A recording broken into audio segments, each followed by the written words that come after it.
Alright, so I'm gonna make this review about this Phoenix supposedly Tesla radio for the Cadillac Escalade. I got the pickup truck version, so kind of like the Avalanche. But I am thoroughly unimpressed with this thing. The features from the screenshots and whatnot that they put. Let me turn that down before they tell me some bullcrap on YouTube about me stealing music. Anyways, back to the video. Yeah, the pictures online make this thing seem pretty decent. Seems kind of cool, whatever, right? Having a huge ass screen or a huge screen gives you all kinds of opportunity to do all kinds of stuff, but yeah, not really. It constricts you to something about as big as my phone that I'm holding, and really doesn't let you do too much. It constantly shuts off the audio if you press the wrong button to control anything on the seat heaters for this air conditioning. It's just one of those things you have to learn how to use as opposed to just intuitively doing. Just random features, but let's get started. First thing I hated was, you listen to music, right? You got to reverse. Why does it always cut the audio off? On top of that, why does it have huge lettering saying all of this goofiness? I don't care about that. Give me the screen. Why does it have this stuff here? That's just goofy to me. I had it set to where the screen timed out after like 2 minutes to shut itself off. It was just huge and obnoxious. Nothing cool. But then again, when you go back into drive or park or whatever, anything other than reverse, the audio comes back. Thank you, I guess. But yeah, let's go back to the features. This is me having to get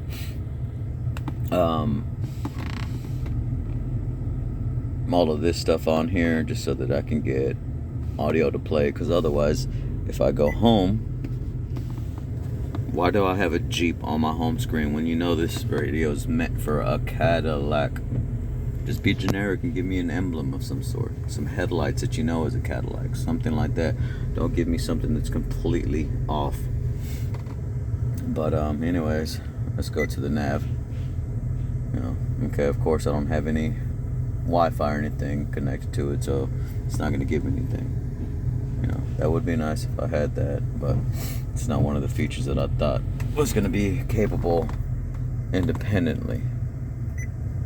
Back to home. Let's go to radio. Radio is an entire app. So, Crazy girl now with K-Van. You hear the audio?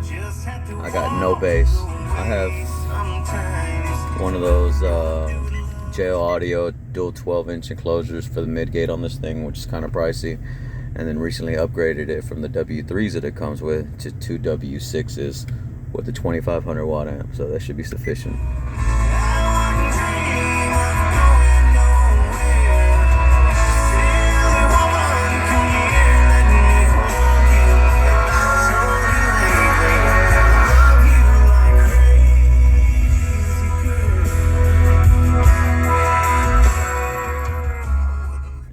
Did you hear that?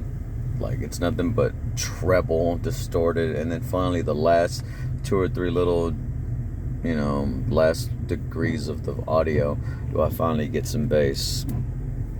Yeah. I don't see why something like that would have to be turned up to 95% or higher to get some bass out of this.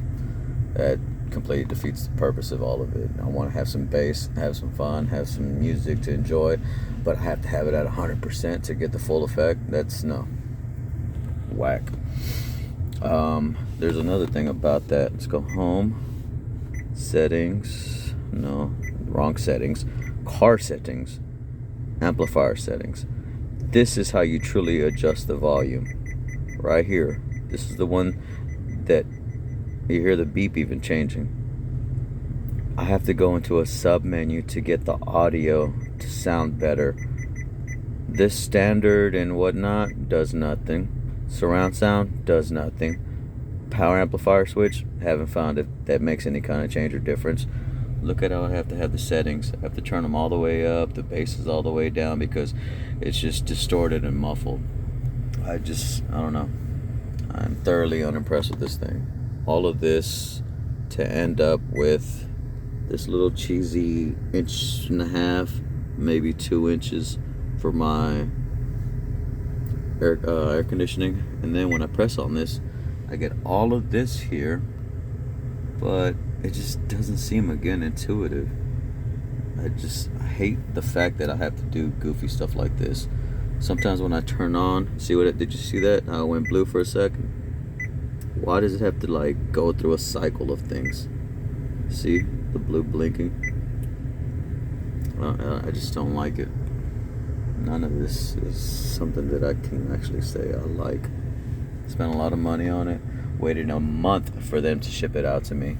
All because they were saying that I didn't give them enough information for them to, in the end, say, oh, it's including all the accessories that we always send. Then why were you wasting my time needing my glove box details for me to send you pictures and descriptions of the interior? Just the entire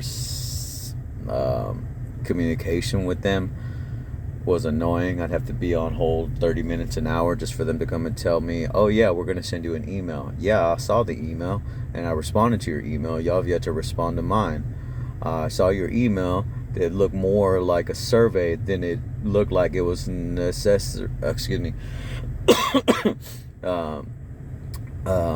vital and necessary information for me to get my order received.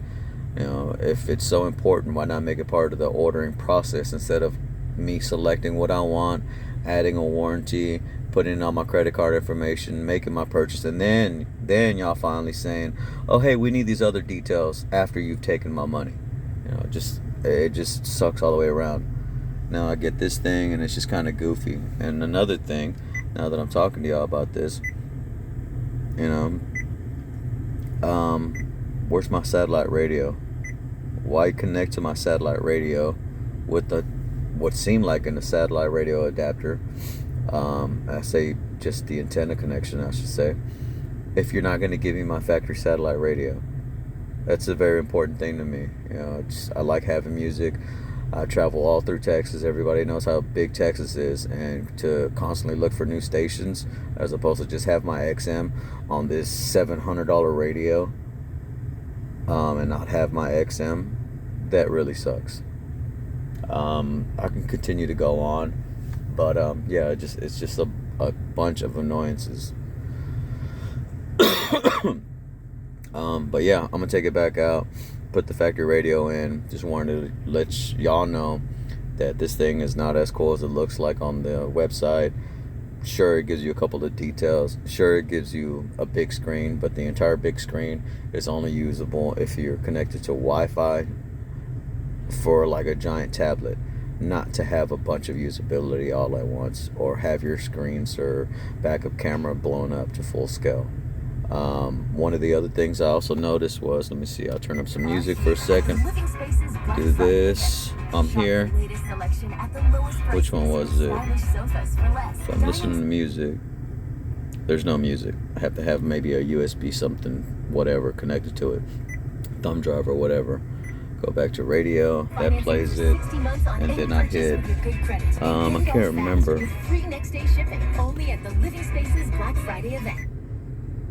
Yeah, see, I hit that button right there. I'll peel this off a little bit just so you can see the back button, and it cuts the music off. Yeah, just goofiness.